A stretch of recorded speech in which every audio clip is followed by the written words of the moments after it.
Bavure militaire à Bounty, le rapport d'enquête de la MINUSMA confond Barkhane. La mission multidimensionnelle intégrée des Nations Unies pour la stabilisation au Mali, MINUSMA, a publié hier, mardi 30 mars 2021, le rapport de l'enquête sur les événements de Bounty, Douentza Mopsi, du 3 janvier 2021. Au terme de l'enquête, la mission est en mesure de confirmer la tenue d'une célébration de mariage qui a rassemblé sur le lieu de la frappe, une centaine de civils parmi lesquels se trouvaient 5 personnes armées, membres présumés de la Katiba Serma. Elle confond donc la force française qui a toujours réfuté la thèse d'une bavure ayant coûté la vie à d'innocents civils. L'équipe n'a constaté sur le lieu de l'incident aucun élément matériel qui aurait pu attester la présence d'armes ou de motos telles qu'établies par le rapport des experts de la police scientifique des Nations Unies.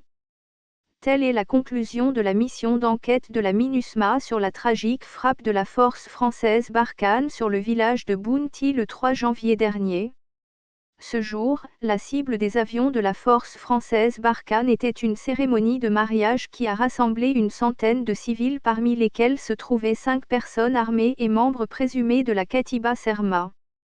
C'est suite aux allégations faisant état de la mort de plusieurs civils lors d'une frappe aérienne le 3 janvier 2021 à proximité du village de Bounty, Douentza Mopsi, au centre du Mali, la Division des droits de l'homme et de la protection, DDHP, de la MINUSMA a déployé une mission spéciale d'établissement des faits du 4 janvier au 20 février 2021.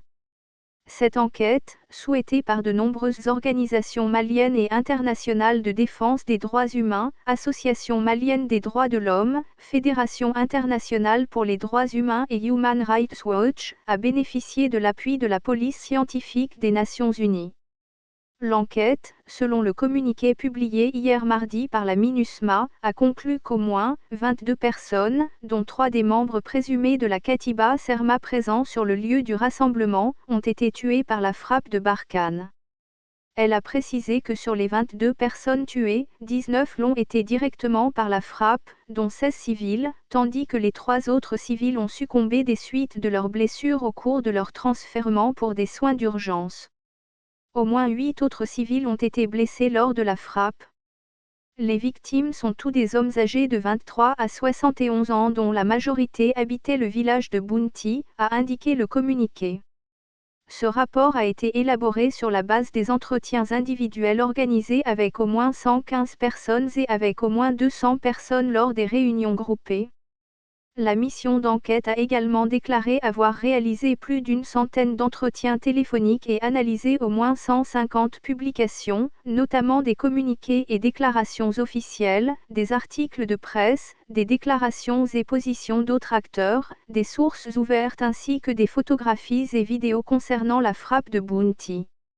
Je me félicite que ce travail important de la MINUSMA, en conformité avec son mandat relatif aux droits de l'homme, ait pu être réalisé avec la coopération de toutes les parties concernées, a déclaré le chef de la MINUSMA, M. Mahama Saleh Anadif, en fin de mission au Mali, cité par le communiqué. Pour la mission onusienne, cette frappe soulève des préoccupations importantes quant au respect des principes de la conduite des hostilités, notamment l'obligation de faire tout ce qui est pratiquement possible pour vérifier que les cibles sont bien des objectifs militaires.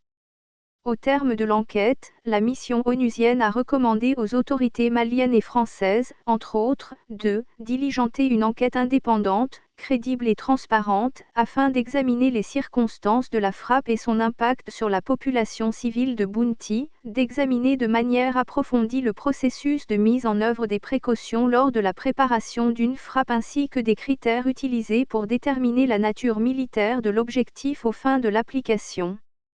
du principe de distinction y compris l'appartenance à un groupe armé à la lumière de cet incident et à y apporter des modifications si nécessaire, d'enquêter sur les possibles violations du droit international humanitaire et du droit international des droits de l'homme, d'établir les différentes responsabilités et d'octroyer une réparation appropriée aux victimes et aux membres de leur famille.